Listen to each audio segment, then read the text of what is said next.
E toa mau whamaro ke te koe ke mau ke maue, whainga maari e moui. Ke mau whanonga tonu ke reo, o e awhiona no whakaonga mai e toi tapu. O mau kore ke whawaiwai o mau loto, mau kore ke tokoni mai mo e atua te mau tolu, ke te mau te kei whatonu hia i pe mau talanga taa ke te koe. Ke whawaiwai o mau loto ke wholofola e awhiona, patungo ke whakafo ou e mau moui. A ke wholofola e awhiona ke whakahino hino mea ai mea ke mau tui ke ai, o mau fia ke tui ke ai. Mo e mea ke mau whai ke ai, o mau fia ke mau talango fua ke ai. E Sisu Christ ko mau whamo ui. Amen. Kore ke uwhangai bengai, tala whatapu tau beuk whaket me whainga, tā mau mawhparu whakatu proklama koe ni lotu tohi tapu, ai lotu whainga me tohi tapu, ai mea ke tau tui ke ai, mo e mea ke tau whai ke ai. Pea tau whanonga mai ni he tohi Ngaue, e pukulawa mai ni ke vai tānima i he ahon, pea ko whaambeke tau kamatai koe hui he koe, vai koe niu ki paloloa, pea koe au kou kore ke tukumua ke tau kamata, ai tala noa, o e vai tānima. Koe whakaukau e vai tānima, kono Taukapo'i o e Kosipeli. Kono Taukapo'i o e Kosipeli. Koe Kosipeli fok, tau irugel, tau mai paula, te tau tolu, pe kia Christ, koe ke tau ngahi ang hara, whakatau ke toi tapu, te rio ia, whakatau e tu ia no aho tolu, whakatau ke toi tapu. Kau tau ilo me tā noa koe ni, nei kei whai ngofua, aha no whenga i ke puke e tohi tapu, ai Kosipeli whakatohi tapu ko ia, me e kamataanga o e moaksiasi. Kaike, ugeai e ngai whakakaukau lalahi e whā, ko tō mai pia mei he vaitanima, pia koe uraki u beheni. Koe kaho apostolo, ko kina utolu, una whakahino hino e siasi, ke Kosipeli totonu. Koe kaho apostolo, ko kina utolu, una whakahino hino e siasi, ke Kosipeli totonu. Roat me vesu uraki ke nima, o e vahe, tā nima o Ngaue. Pena tu ngā mea nei arohifu me siutea na o kamataako ke kai ngā pe he ka pai kai te mō kamu hange koe tūtūnia mō sese, e kai te mō lau ke mō ui. Pea e hoko e hafu fetu usi mō feeke a paula mō pāne pasa, pea mō ki nau tolu. Na nau tūtūni ke o hake ki Jerusalema a paula mō pāne pasa, mō atu ngā mea me te nau tolu o ave ai meani ke ka apostolo me kau whai whekau. Pea ko moi e ki nau e siasi, na asia tu i Finisia mo Samaria o nau auririki, ai ririu, ai sentaire. Mātua ki whiawhia e kai ngā kotoa be, pe he na hoko atu ki Jerusalema. Nei tali rei ki nau e he siasi me ka apostolo me kau whai whekau. Pa nei whamatala whoki ki nau e ngai fu mea kua whai e eiki, i e ne kau mo ki naua. Ka nei tū mai hani ihi e te nau tolu na e kau ke whaahi ai whāresi, koe tūnga mea kua lotu, pe nau pe he, o kutotonu ke kamu e whahinga ko ia. Pea ke tūtūni whoke nau tauhi ai lawa Moses. E whorwhora toni o tau eiki, me tai peke o tua e ko Ngaue ia, vai tāni mau pesu raki ni mga whakaukau, ka apostolo, ko nau tolu kwa hino siasi, ke Kosipeli tonu ke tau tui ki ai, ma tau mo ui aki. Eio, ke mego ina e hoko, kamata alu e Kosipeli ia ke sentaire, whanonga a paula, pe mo pāne pasa, ku osi whoke whanonga uraki ia, kamata whotu e ngai siasi, karetia whakatonga, ai koe tawhak whakatonga ko karetia, ngai vai whanua Sirisia, Pamfilia, e ngai kolo ko vai whanua ko Iconium, kia Teap, Morisit, ngai whaitu ko ia. Whanonga e kau siu ia ko na hoko e ka Kristiani, ma nau aluha ki nau tolu o nau be nau tolu, e kai lawa ke mou mo ui, kai oa ke mou kamu. E kai lawa ke mou mo ui, kai oa ko mou kamu, pea tauhi ai lawa Moses. Ai koe mea ko hoko heni, o kuna ohanga i nau tolu tānaki mai, ha Ngaue e taha ke whakakakato a ke Kosipeli, kai toki lawa hatau whakamoi. Ai koe nau behe, ko o tui ki a Sisu, tānaki ki ai kamu me tauhi ai lao, ta tau ia ki o whakamoi. Tui ki a Sisu, tānaki ki ai kamu me tauhi ai lao, ta tau ia ki o whakamoi. Ko mea ko tuatuake e paula mo ki nau tolu. Ko o tui be ki a Sisu, ta tau ia ko o mau ia e mo ui. Pe i o mau e mo ui. O ko Ngaue rewa mo ui ko ia ia te koe, ke ne whakamao ni oni, ho o mo ui. Sia? Ngaue ai tu ia ko ia koe ofa. Pea koe lao ko toa pe, tala mai paula ka te tau tolu ia, loma vai tā tolu, whakakakato ngai tūtun ko toa pe, o lao i he ofa, ka pata te ofa ko te kau ngai pika, ki te kai hameai, ka ke te whaiwhi awa ki mono waifi, Hei kai ke te manu ke mea to kau ngāpi, ke te lohi aki i to kau ngāpi, koe problema au ni koe tae ofa. Pea koe gospel to tonu, e whakahino hino ki tau tolu ki hei ka boso. Ai kua kau tangata e koe ni, mo e whakakau, koe tui ki asi isu, tānaki mo o ngahi Ngaue le lei. O kia ka kai tō lahe a honi e siasi unau tui pe he. Tō kua o kusaipe o tui ki asi isu ka kua pau ke Ngaue. Kua pau, ka fui me eu palparema, kua pau ke Ngaue. Aia, o kun kehe peho tui au ki asi isu, kehe peho Ngaue i a koe ho tui ki asi isu. Ko hono whakawhakai kei, pe kumahendere vai ko ho tui au o ku mate. O ke Ngaue ho tui au.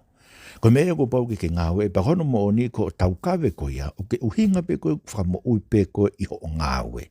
O te kai te ke tui ko i he ko si Isu Kraisi, ko hihe ko tui ia, ko iwi mo ui ia. Uma o kotoa iwi ko ia, hataha o kutui. Si Isu ko koe pe, ai hala moe mo ui, lau e tau imi. Ma o kotoa ho iwi na, fu iwi ko si Isu Kraisi, fu iwi ko na kapusa ke te voro, fu iwi ko na whatua ke mate, fu iwi na whamo ui ake ngai mahaki, fu iwi na whanga ake toko ni mawhenga, fu iwi ko na whae ke ngai mana ko ia. Ma o kotoa iwi ko ia, hataha o kutui. Si ko tui ia, whahawa e matapā ke haere masi Isu mono fu iwi ko ia.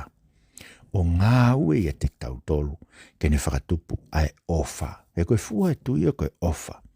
Mea koe reka kia se misi. Ano aonga ke tangata ke pe, e ia u whamoe he ne tui, kau kai ke hae ne Ngaue. E koe uhinga se misi, koe tui, o tatau ia ki he mo ui, pea kapau ku ke mo ui. O ku whakamooni ki ho mo ui a o Ngaue. E bereu se misi. Pa ia ha tau toko ua pe koe tau ko vevine pe ko ha si fiakai pe mosia pe ke so pe ko ke pe tan ke alu ke lotu atu ka kai te ke ofa ke anga no kafu pe ke anga ne me ke kai ke ma pe me ko ya si ko ke tai ofa ko tata ho tu ya mo tu e te volo ko hi ko ke mo u e tu e te o tu e te volo ka kai na ure a ke na do ko kai si ko alo o tu ko to tata do asinga ko spiritu ya e ka te volo ko ke na fi tu ku lolo ki na to ke ko si sukras ai ko vainga whakaukau koe no behe to kua o ku te tui be ka kua pau ke Ngaue i. Ko whakaukau e koe ni talamai paula pe mo pane pasa me ka apostolo hin ko whakaukau hala ia ke hanga tau whama. Koe ki whamo i tau tolu i he tau tui tānaki ki ai mo e pau ke tau Ngaue. Ikai. Ko tui ta tau ia ko mau e mo ui. Se ko pai tau lau whakawhika. Ta tau ia ki ho mau e mo ui. Tānaki rewa ki ho mau e mo ui. Ai ngahi fua o e maa oni o lau maari e o mo. He ku fua e tui mo ui ia. Ko tui ma te pe tui te volo ain ko tui Ngaue ku pau ki tui Ngaue. Mai no ka kakai te ke nau tui na tōku nau whingu te ke Ngaue na whamu. Paka mea na e tau kawei e kau tangata koe na nau hau me whahi e wharesi o nau pehe. Saibe ho mo tui ki asi Isu ka ku pau ke kamu, ku pau ke mo tauhi e lao. Pena paurewa ke hawa paula mo pane pasa mo atu unga tangata o haki ki sare ma ke ka apostolo. Koe ka apostolo ki nau tolu, te nau hanga whakahino hino ki tau tolu, e si ke Kosipeli totonu. Tau whawhira he ahon, o se ka apostolo ia. Kau tau kei mau, i he tohi tapu, whakafo ou, ai whakahino hino ka apostolo ke te tau tolu. Ai mea ke tau tui ki ai, o mea ke tau mo ui a koe Kosipeli ia. Tamai paula ke te tau toru e ka reitia warua ki Vesvalu mo i wakato e ai hataha pe a ngelo e aluat moha Kosipeli kehe. O ikai koe Kosipeli koe na mau marangat tene mala ia. Aia, koe mea mawenga bide ke whatonga. Ka tau pe koha a ngelo, pe koha palo fesa, pe koha palo feta, pe koha ha. Whainga he kutai te milahe fuku ha e fuka kai ki tonga pa. Tau lere ki ai, nau mawharere nau me te whaiva me hafo. Tau ilo pe koe hae nau Kosipeli. E kula he urea ke ki Kosipeli koe ni aroho mo ki tohi koe ne to oa mea mo ui o kou ilo ulahe kau mui ki ai. Ai koe Kosipeli a whakatu umari, koe Kosipeli loia koe ni tāno ke. Ai koe Kosipeli a upehe, ko tui ke sisu ta tau e ke tu umari e pe kai te ke toi puke koe, pe kai te ke toi wholofoi akau koe, pe kai te ke toi mate koe. Musi ke loi. He ko pau ke tau mate ke tau topa koe uhinga tau mate koe tau mahaki ia. Koe uhinga te ke mate e te umate ai. He koe ke lau hai sino whai ni Ngaue do tonu o hofia hai siem pe hofia pe mate. Sio? Aia, koe mea maho inga ke hanga whatonga, koe ngai Kosipeli loi koe ringa, no mai o tala horo pe he, e whakatu maari e koe, ke ilo e koe Kosipeli mo oni, ne tala mai ke te tau tolu, na tau rea ke wike kuosi, koe tau huu ke pureanga, te tau fōu e ngahi mamahi lahi, tau fōu e ngahi mamahi lahi, koe mea te tau huu e ke pureanga, ka whatokanga ke tau tolu me ka uomi me Kosipeli ke he, e oko rinto vai tata hawe sto lume whau pe paula e hawa se tane mo si su kehe mo Kosipeli kehe mo laumari kehe o rea ak bate mo wafe ki ai tene a fei ho mo atamai mo se ko me maho inga ke whatonga o ku malawa e se tane o a fei ho tau atamai ke tau tui kia si su kehe Kosipeli ke ure ma o beau he ahoni ko ngai mea koe ni hangai ko ngai sasi whaso toma mo ngai sasi whai malanga ka kai fefine me hafua ngai mea tai whakatoi tapu ea siasi kuia ngai mea tai whakatoi tapu whai ai koe ngai siasi tau ai tori koe ngai siasi lotu eke ai tori koe si sue tau lotu ke ai koe otua tau ke koe kakai ulohi a ki ki nau tolu he kau vai whekau ko nau nofo pe whasota mata koe otua tatau me tau lotu ke ai kai koe tua koe niko malot mato ke ai ne ta ofe whasota ma ulau eke whareria whasota ma koe tua malot mato ke ai ne lau eke me rei pe whasota ma o tua malot ke ai na haere mai a hoko koe tangata pe ne tu o maranga mo whatomala koe tua koe na mo sisu koe na mo tui e mo tolu ke ai koe ke te hae maranga i whatomala koe uihe koe ke te hanga halai ko humai whasota ma humai me whiawa humai me ngahi ang hala keke ka ko whanonga bea tala mai, koe ke te koe ka whai whekau e te mini koe ki nau te maranga ki nau te lueang hala mai whatomala tokua. Ai aku mahino le vai, koe ka kai aku o whei e se tane ho nau ata mai ke nau tui e whainga loi koe. Ka hau ataha ma toi Kosipeli kehe a ngelo, palo fisa, palo feta, palo fisa, mo ofa mai. Mala ia aka koe. Ko mea ko whamai pe, pau whare i mo toa taimi ko toa pe, to oho tohi tapu o whanongo, ai o teke whanongo bege whanki i mea maari e mai whanongo fui mea fo o, hu mai ka koe me he Facebook a mo internet, he koe ngai mea loi ia. Ai ngai mea maari mo fo o. Hanga sivi, suke tohi tapu pe wasi ai pe kai, baka kui kai, pe tuku me more ho taimi o koe, ko whaha o ngā au ngā. Mone lau ka mo he noa koe he mau nof koe se tu tai wawe ki lalo pa ke alwha ngā au ngā. Sai koe whakakao no ua koe mea ngā vai tāni ma ok pehen koe Kosipeli totonu o kune whakamo ui ki tautolu i kresi asa ata atabea e kosi sukaraisi o ne ngāhe ki tautolu ai ke maa oni Kosipeli totonu e. Ai ko whainione ka apostolo. Ne whamoi ki tautolu i kai makatunga tau Ngaue, kai makatunga tau maa oni, kai makatunga ia tau lakanga hesias, pe ko tau whaifatongia hesias, mo te mama. Ne whamoi ki tautolu i kresa ta tabe e kosi sukaraisi, taku ni ngāhi ai ki tautolu ki tau maa oni. Ka inga koe mena ulave koe gea ni nai kamata.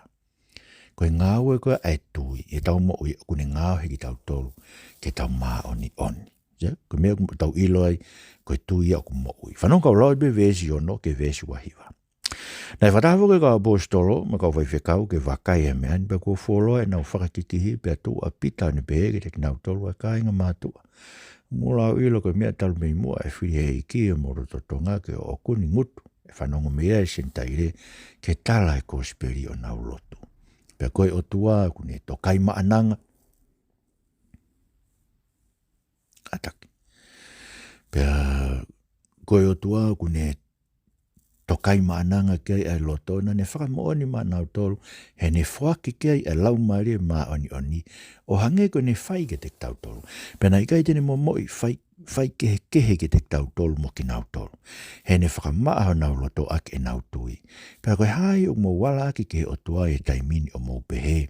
Ke ai ha i oke ge ua e kau wako, ai ha monga koe na i kai whaatu waki, he tau ngai kui pe ko ki tau tolu osi, o ku tau tui, te tau mo ui i e kresi ai e kosi sukaraisi, o hange tope ko ki nau tolu. Pe toki si longo ai e whakataha ko toa, no whanongo ke pāne pāsa mo paula e na whakamatala, ai ngahi mea mana mo whakaafu ne whai e tua ke te knaua, e lotolotonga e sentaire, pe kuolongo rewa a ki naua, pe atari e se emisi o ne pe, ai ka inga mātua, mo tokanga mai ke te au.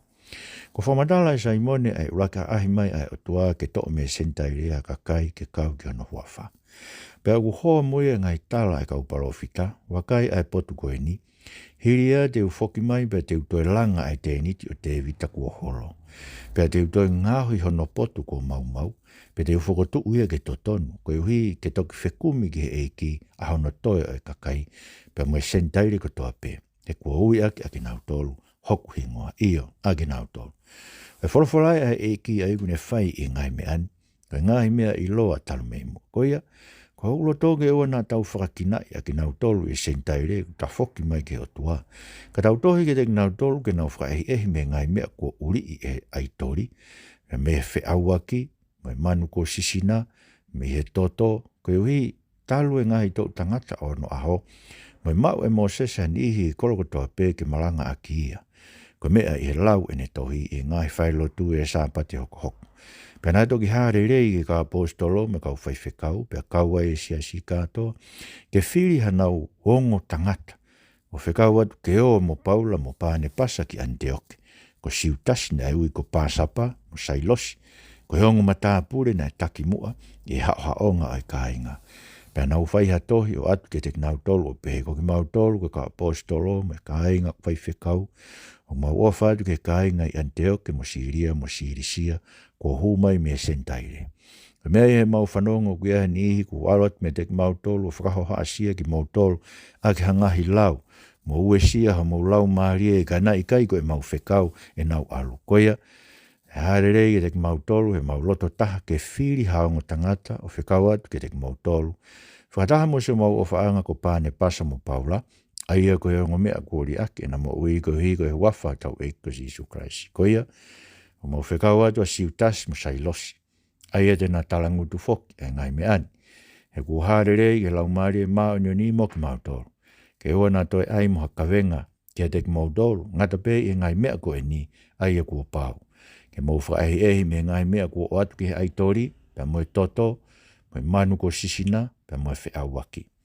Me ka pau te mau tauhi ki mau tolu me ngai mea ko ia te mau rei o whātu. Whawhala tonu a tau eiki taipike to. Ei, ufumatala koe ni a pita. O pita, pane basa mo Paula pa mo se misi. O kunau whakamaa bobai ai anga e whai whaka mo ui koe ai eiki. Ki sentaire pa mo e siu whakatau osi. Ai au nau behe, whamo ui behe ki tau tolu he keresi ai eiki. Whamo ui tau behe pita. Koe mena e whaina ne alu rea ake Kosipeli ke sentaire na nau loto tākoi e alu mo Kosipeli ke sentaire. Pak mo mea i behe koe mea koe nai hoko koe i he wahe hongo fulu o Ngaue. E alu pita o malanga, pero tonga i malanga, ko riringi fa lau maari ke ki nau tolu, o hange tope koe whai ke te nau tolu. Aia koe no riringi e lau maari e, ko no o mia e whakamore more a ngahara, ko no whakamaa ia ho nau loto aki ai tui. Aia ko no whakamaa o ni ko no whakatonu hia i ki nau tolu aki ai tui. Aia ko inga pita.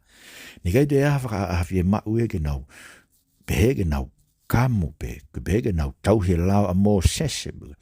Ko ngai mea ko ia ko ke lava e tau tolu lea pita. Ko ke tau lava e tau tolu ko nsiu o tau. Ko hano wanga te tau te hanga e tau tolu o aike hirifaki e ioke mamafa ko ia ke sikakai koe nuku o mai. Petu lewa se misi iyo pe whamatala lewa paolo mo pane pasa. Ki he matapao e sentairia no whaava e eiki e Kosipeli me tatau peo nau huma e o tui ki Kosipeli.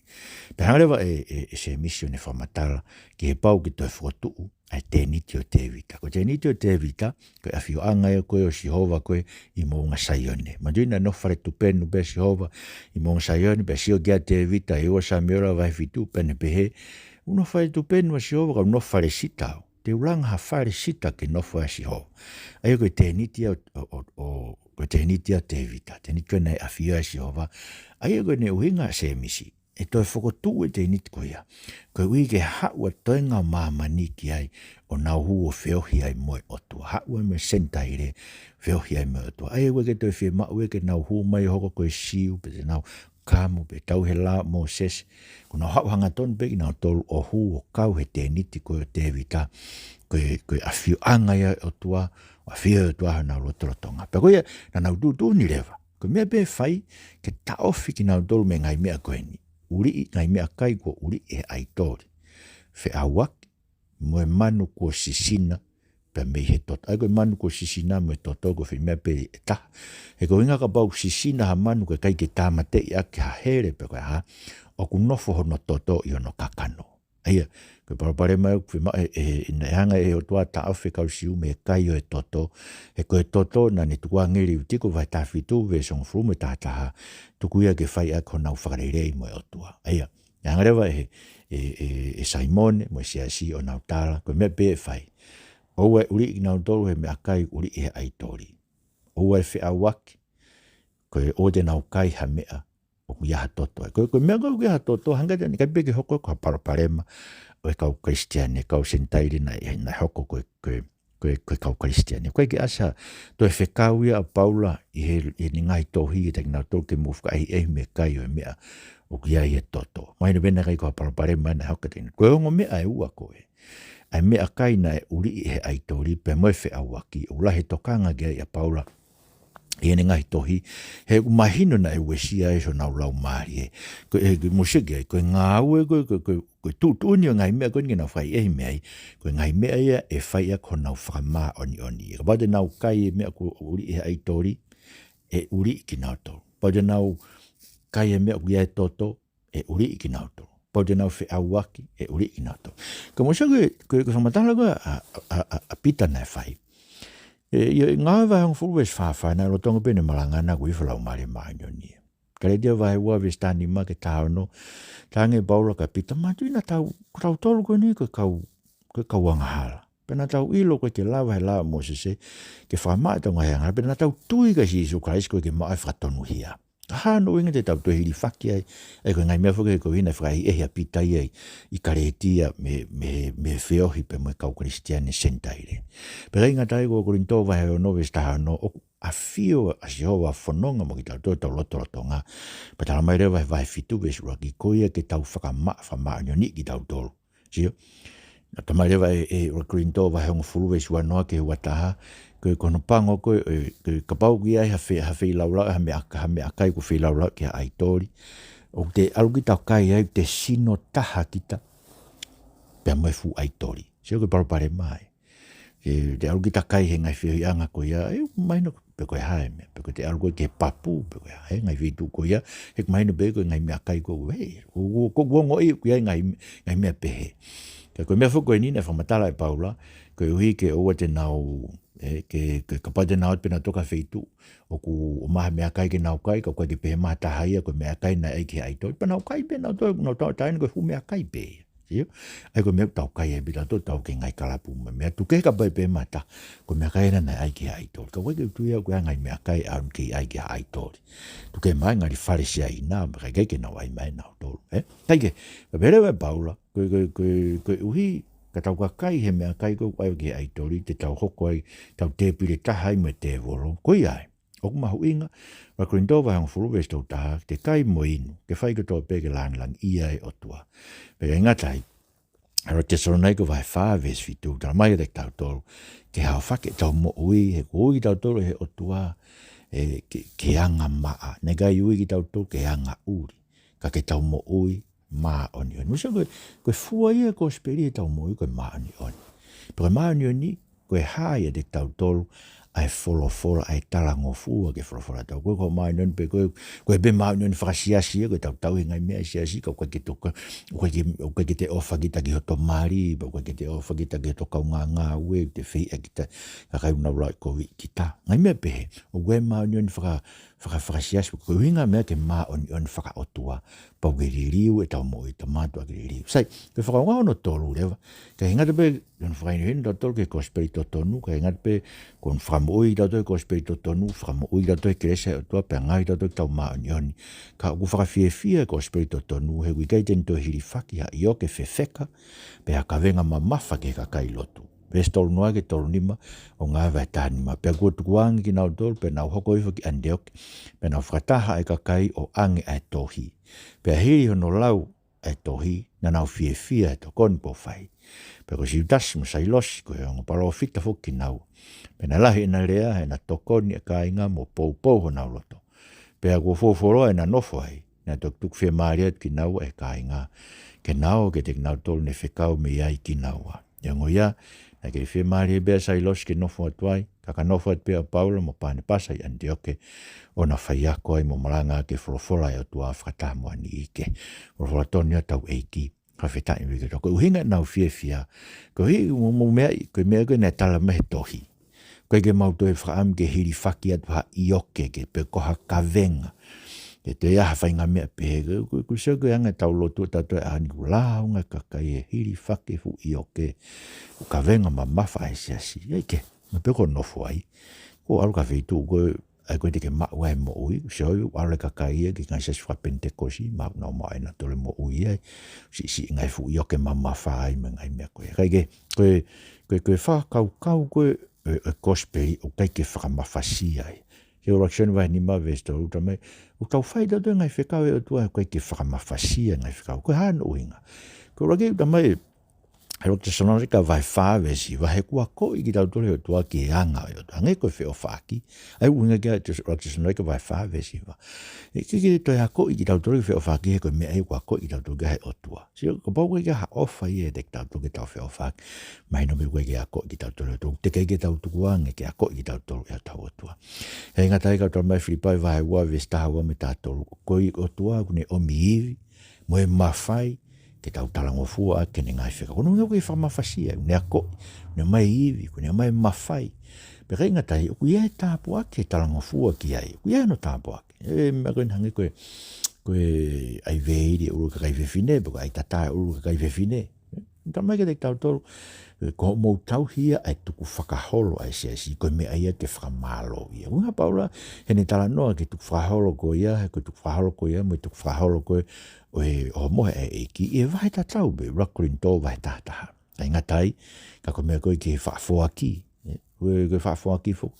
Uton ke tau, ngoi mau pe koe kakai ki tau fia ke whaaki e taim kato, pe whakakai lahi tau whaaki. Ke whakakai si o whaki, e whakakai si e peo mea umau. Pe te ke masiva, pe te ke paku ai pe. Koe hui heu ke loi holo he paanga, pa koe te ke whai, koe ha mea ke talamo oni, ngai mea koe ke mau, se ku kai te ke fie whaaki koe ha mea. Ka pau koe ke whatomara, ta whoki o tua. Koe e koe Kosipeli, koe ke whakamawhasia pehe. He paromes mai tua te tātou, tene whakalahi mai e tau ngai mea. Kalahi tau whuaki. Waki uakurin tō wahe hiwa, ves fitu me waru. Tene te whalahi mai tau mea umau. Koe whakau si rewa. Koe konga hano whahaia. O pe, koe Kosipeli to tonu. E whai ea kono wakai i o ka kai lotu. Pe kua whewhe e nau whai e lotu. E ko Ngaue vai tāni mai e, ves tolo no ke whātaha. Pena whai pe pehe Paula ke pāne pasa. Ta whoki mo o ahi ke ka inga ngai koro ke na ta maranga ke ai wholofora e ki o wakai pe ku nau whewhe. Pena loto pāne pasa ke aviasione whoki ai e kono hingoa e taha ko maake. Ka koe whakakaukau Paula ke te ia na riaki naua i Pamfilia. O i kai alumo ki naua ke Ngaue. O i kai totonu ke avi hato taha pehe. Pea hoko ai hake. Koia na mawai. Pea ave pāne pasa ma ake o ne wholau ki sai palo. Ka ko Paula na ne whiria sai losi o ne whanonga. Ka nai tomua tukuangeia he ka inga ke ofa he iki.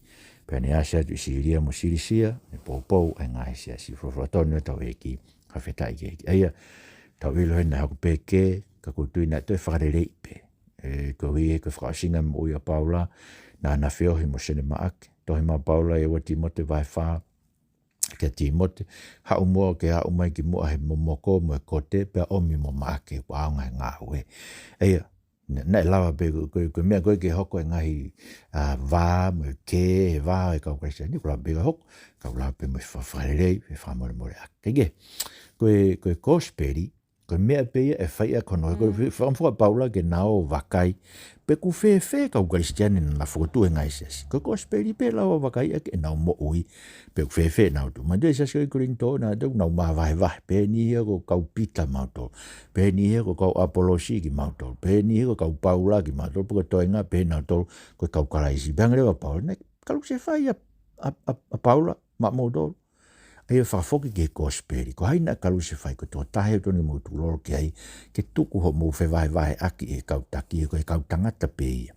Koe nau me pēk whai koe tō me fui, koe tō pū me o tō. Kei ngatai ko koe wheso wai whaawe stolu noa ke tō taha o pehe paura, koe mea ke lau i kō, me ngai mea pehe. Tōn ke oi kei hae te mō tōru ka ke tau whe whakamore aki. Hange kono whamore i tau tōru e o tua. Lau koe a raksion wahe wa vestahi wa, nei ai ki ka inga na e mawahe me ka inga lot kuraksion ne. Ma be e raksion koe kauwhia kalaisi. Nau alu na toki mamane ke nau kau na tomo ki tau tōru sia. Aia, o whatu poha afo ke alo e whakakai me te ki tau tōru. Tak mai no mai koe kauwhia kalaisi. Me ke nau kau na tomo ki tau tōru, ko hinga nau alu me te ki tau tōru, nega peke nau whiohi na tomo ki tau tōru.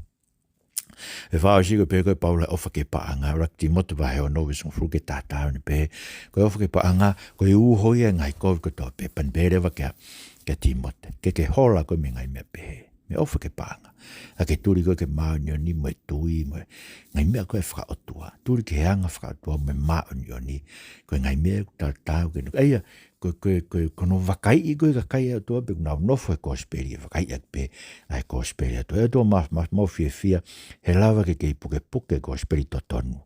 Ke maino e te mau tolu, mau ui pe koe kresa fiona pe Ngaue ke mau tolu koe kau maoni oni.